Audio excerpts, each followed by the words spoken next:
السلام علیکم. محمد اظہر صدیق اپنے پروگرام میس نیوز کے ساتھ حاضر خدمت ہے.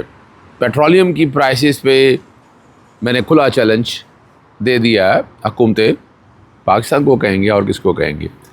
اور کیا ایران اور سعودیہ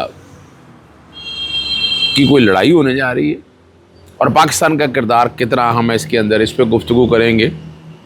اور جہاں پوری دنیا کے اندر حالات اور واقعات کیا ہو رہے ہیں اور امریکہ اس جنگ کو کس طرح سے دیکھ رہا ہے. سبکی تو بہت ہوئی ہے، یعنی وہ جو سمجھے بیٹھے تھے ہم آئیں گے اگر کھا جائیں گے وہ پھنس چکے ہیں.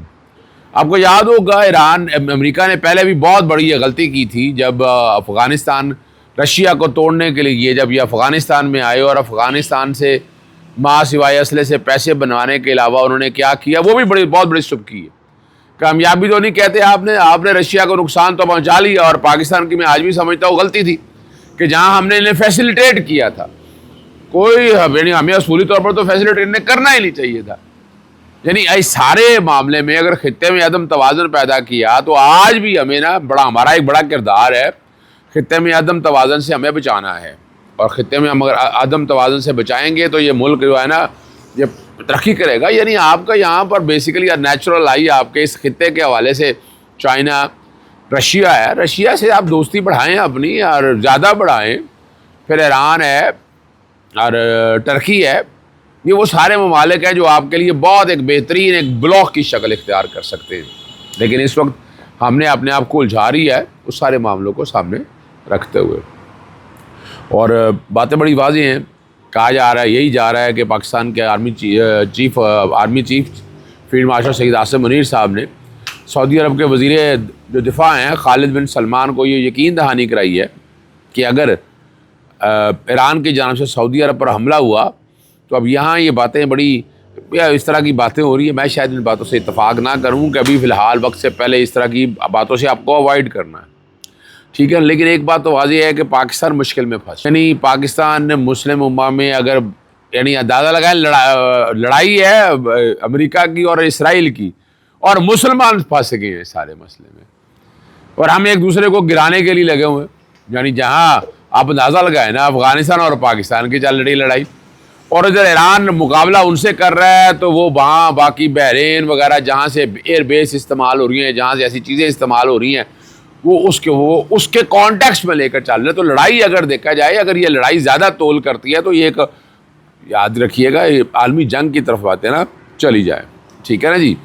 اور ہمیں بڑا دھیان رکھنا ہے. میں بڑے عرصے سے بات کہہ رہا ہوں کہ پاکستان میں فرقہ واریت نہ شروع ہو جائے. انفارمیشن تو یہ چلی آ رہی ہے کہ پاکستان کے اندر فرقہ واریت ہو سکتی ہے. یعنی اس حالات کے اوپر اگر آپ مثال کے طور پر اہل تشیع یا ایران کے کانٹیکس کے حوالے سے پاکستان کی پالیسی اگر بدلتی ہے تو بڑے مسائل پیدا ہوں گے. پھر یعنی ڈسٹرب پاکستان ہوگا. تو پاکستان کو بڑا انٹیلیجنٹلی کردار ایک ادا کرنا ہے اور یہ ذہن میں رکھنا ہے. وہاں جہاں ایران کے حوالے سے کہ آپریشن رجیم چاہ کے کن لوگوں کو چاہ رہے ہیں، وہ یزیدیت کو چاہتے ہیں کہ جو یزید سے تعلق رکھنے والے لوگ تھے وہ اقتدار میں آ جائے. جب وہ اقتدار میں آئیں گے تو انہیں وہ مطلوبہ رزلٹ جو ہے نا ایران کو اور آسٹریلیا کو، ایران اور خاص طور پر اسرائیل کو مل جائیں گے. یعنی یہ آپ کو ذہن میں رکھنا ہے. نظر یہی آ رہا ہے، حالات یہی چل رہے ہیں جی، ٹھیک ہے نا جی.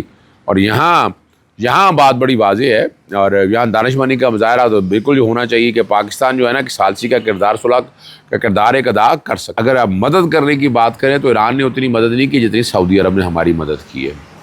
پاکستان سعودی عرب کے تقریباً 6 ارب ڈالر ہمارے پاس موجود ہے، اور ماضی میں بھی سعودی عرب معیشت کو سہارا دیتا رہا ہے. پاکستان کا جو اصل جو ہے نا چیلنج وہ یہ ہے کہ ان ساری چیزوں کو مقابلہ کیسے کرے گا، اس نازک صورتحال میں حالات اور واقعات کو کیسے دیکھے گا. اور اس پہ میں آج بھی سمجھتا ہوں کہ پاکستان کو جو ہے نا پارلیمان کا اجلاس بلانا چاہیے، پارلیمان میں ڈسکشن ہونی چاہیے اور ایک ایک چیز سامنے آنی چاہیے اور اس کا ایک ایسا پازیٹیو حل نکالنا چاہیے. اور یہی ٹائم ایک ایسا ہے عمران خان صاحب کو بھی باہر نکالنا چاہیے اور ان کو اس قومی دھارا کے اندر بیٹھ کر ایک ایسے فیصلے کرنے چاہیے جو ملک کی ترقی کا کام دیں. اس وقت ملک بڑے نازک صورتحال سے، یہ حقیقت ہے، ہم اس کو مانیں یا نہ مانیں ایک ریالٹی ہے، اور اس ریالٹی کو اس طرح یقین کرنا چاہیے کہ پاکستان ایک نازک صورتحال سے گزر رہا ہے. دوسری طرف اگر دیکھا جائے امریکی کے اخبار جو واشنگٹن پوسٹ نے کے مطابق یہ ہے کہ امریکی جو قومی انٹیلیجنس کونسل کی ایک خفیہ رپورٹ میں خبردار جو کیا کہ امریکہ کا کوئی بھی بڑا فوجی حملہ ایران کی موجودہ حکومت اور فوجی قیادت کو ختم کرنے میں کامیاب نہیں ہو سکا. اور یہ تو ہم کہتے آئے کہ جو مرضی کر لیں, آپ سمجھ بیٹھے ہیں کہ ایران کو آپ کھا جائیں گے. کچھ اور بھائی کچھ شرم اور حیا بھی ہونی چاہیے آپ لوگوں کو. کس بنیاد پر آپ یہ سارا کچھ کرنا چاہتے ہیں؟ اور ہمیں بھی سوچنا ہے کہ اگر اب امریکہ کا ایجنڈا یا اسرائیل کا ایجنڈا, تو ہر ایک کو پتہ ہونا چاہیے نا کہ کیا ہے اور وہ چاہ کیا رہا ہے. ٹھیک ہے نا جی. اور لیکن ابھی تک جو ہے وہ کامیابی تو نہیں مل سکی. اور کامیابی اس لیے نہیں مل سکی کہ یار مسلمان قوم, ٹھیک ہے فرقہ واریت کا اپنی جگہ پر مسئلہ ہے, لیکن اصولوں پہ بات اگر دیکھی جائے تو مسلمان کو کھڑا ہونا چاہیے. ٹھیک ہے نا جی. اور اصولوں پر لے کر چلنا چاہیے. ٹھیک ہے نا جی. اور اسی میں ایک اور بات کی ہے کہ ایران کے امریکہ دباؤ کے آگے جھکنا تقریباً ناممکن ہے. سابق امریکی صدر جو ہے نا ڈونلڈ ٹرمپ کے سامنے گھٹنے ٹیکنے کو ایرانی قیادت کو اپنی بنیادی اصول سے انحراف سمجھتے ہیں. اور یہ بھی ہے اس رپورٹ کے مطابق کہہ رہے ہیں ایران کے ساتھ ممکنہ جنگ شروع ہونے سے تقریباً ایک ہفتہ پہلے تیار کی گئی تھی. اس میں یہ انتباہ بھی کیا گیا تھا اگر ایران کے سپریم لیڈر علی خامنہ ای کو قتل کر دیا جاتا ہے تو ایران کی حکومت اسٹیبلشمنٹ کا بھرپور اور سخت بدلہ لے سکتی ہے. یعنی یہ بھی ان کو پتہ ہے کہ اگر اس طرح بات آئی تو اس کے نتائج جو ہیں وہ کتنے خطرناک ہو سکتے ہیں. ایک ہفتہ قبل, اور میں نے تو 20 فروری کو یہ بات کہہ دی تھی کہ جناب اگلی باری ایران کی ہے, اور ایران پورا توجہ جو ہے نا ٹوٹل ان کی ایران کی ہے. پھر پاکستان افغانستان اور پاکستان کی جنگ والا معاملے سارے چلے, اور ان چیزوں کو سامنے رکھ کر اگر آپ دیکھیں تو آپ کو اندازہ ہوگا کہ ہم کہاں پر کھڑے ہوئے ہیں. ٹھیک ہے نا جی. اور یہ بھی آپ کو یاد ہونا چاہیے کہ ایک ہفتہ قبل جو ہے امریکہ اور اسرائیل نے ایران پر حملے شروع کیے. امریکی سینٹرل کمانڈ کے مطابق 7 دنوں میں ایران کے 3000 سے زائد اہداف کو نشانہ بنایا گیا. اور آپریشن ایپک فیوری جو ہے نا یہ بدستور آپ کے سامنے وہ جاری ہے. اور وہاں کتنے ہلاکتیں ہوئے ہیں وہ ساری آپ لوگوں کے سامنے ہے. ایرانی ہلال امر کے مطابق 6000 سے زیادہ شہری عمارتیں, اور وہ بڑی ڈیٹیلز آپ کے سامنے دے دی ہیں. میں ان کو اب کس طرف لانا نہیں چاہتا. اور لیکن امریکی اخبار یہ بھی کہہ رہے ہیں کہ امریکہ تقریباً $6 ارب کا نقصان کر چکا ہے اس سال میں. اور کویت میں ایرانی ڈرون حملے میں مارے گئے 6 امریکی فوجیوں کی لاشیں امریکہ پہنچا دی گئی ہیں. جہاں ڈرون ایئر بیس پر ٹرمپ اور یہاں جو ڈور ایئر بیس پر, اور اس دوران محمد زاہد بن نہیان نے اعلان کیا کہ امارات حالات جنگ میں ہر ملک کے دفاع میں کوئی کوتاہی نہیں برتی جائے. اب یہ ساری چیزیں اگر آپ سامنے رکھ کر دیکھیں تو آپ کو اندازہ ہو گیا ہے کہ امریکہ نے ایک ایسی جگہ ہاتھ ڈال لیا ہے جو کل اس کے لیے بڑے مسائل پیدا ہوں گے. کل وہ بڑے پرابلمز میں ہے, یہ یاد رکھنا ہے آپ کو. اور اب امریکہ کو بیک فٹ پہ تو جانا پڑنا ہے. ابھی جو لیٹسٹ جھگڑا آپ کے سامنے وہ آ رہا ہے وہ بھی آپ ذرا سمجھ آئیے گا. پیٹرولیم کے حوالے سے میں نے ویسے ہی چلیں ایک جگہ لکھا, میں نے کہا ذرا بتا تو دے جنوبی ایشیا کی قیمتوں میں موازنہ. تو وہ مارچ 2026 کے آس پاس ہے تقریباً 321 ارب روپے جو ہے 321 روپے لیٹر جو ہے پاکستان ہے. بھارت 280 سے 290 اور سری لنکا 270 سے 276 روپے.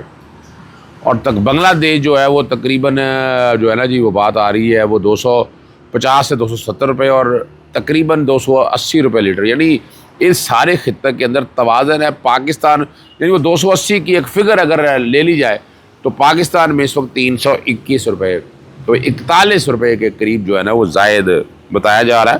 زیادہ سے زیادہ جو قیمت بڑھانی تھی وہ اب 17 روپے بڑھا سکتے تھے, لیکن وہ بات بڑی واضح ہے.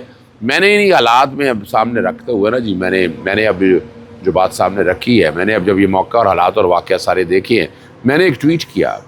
اچھا اس ٹویٹ کا مقصد یہ نہیں تھا, میں نے کھلا چیلنج دیا ہے. اصول میں نے جو بنیادی طور کے اوپر نا یہ میں پڑھ دیتا ہوں جو باقاعدہ میں نے ٹویٹ دیا, اور میں کوشش کروں گا کہ میری ٹیم وہ بیک گراؤنڈ پہ اگر اس کو لگا دے تو زیادہ اچھا ہے, آپ لوگوں کو اندازہ بھی ہو جائے گا. میں نے جو ٹویٹ لکھا تھا اس میں بڑا واضح طور پر لکھا ہوا میں نے کہا ہے کہ ہم پوری حکومت کو کھلا چیلنج دیتے ہیں کہ یہ ثابت کریں کہ پاکستان کے پیٹرولیم کی قیمتیں واقعی بین الاقوامی مارکیٹ کے مطابق. اگر حکومت اپنے دعوے کو حقائق اور اعداد و شمار ثابت کر دے تو ہم سزا بھگتنے کے لیے تیار ہیں. لیکن اگر یہ ثابت نہ کر سکے کہ عوام سے وصول کی جو قیمتیں عالمی منڈی کے مطابق ہیں تو پھر حکومت کو اخلاقی جرات دکھاتے ہوئے اقتدار چھوڑ دینا چاہیے. جی میں تو بڑی سیدھی سی بات کی, میں تو ایسی کوئی بات نہیں کی. اور میں نے یہ بھی اعلان کیا ہے کہ اگر میں غلط ثابت ہوا وکالت چھوڑنے کو بھی تیار ہوں. بھائی سیدھی سی بات ہے. لہٰذا حکومت کے ذمہ داران بتائیں لائیو مناظرہ کب اور کہاں ہوگا, قوم کے سامنے حقائق رکھے جائیں گے تاکہ سچ اور جھوٹ کا عوام فیصلہ خود کر سکے. قوم کو یہ بھی حق ہے کہ وہ جان سکے کہ پیٹرول کی قیمتوں میں اصلی اضافہ عالمی منڈی کی وجہ سے یا عوام کی جیبوں پر ایک اور بوجھ ڈالنے کی پالیسی ہے. آئیں کھلی بحث اور شفاف اعداد و شمار کے ساتھ صاحب نے سچ لے کر آئے. ٹھیک ہے نا جی. ہمارا کام اب تک سچ لاتے رہنا ہے اور ہم لاتے رہیں گے. اجازت چاہتا ہوں. السلام علیکم. اللہ حافظ. پاکستان زندہ باد.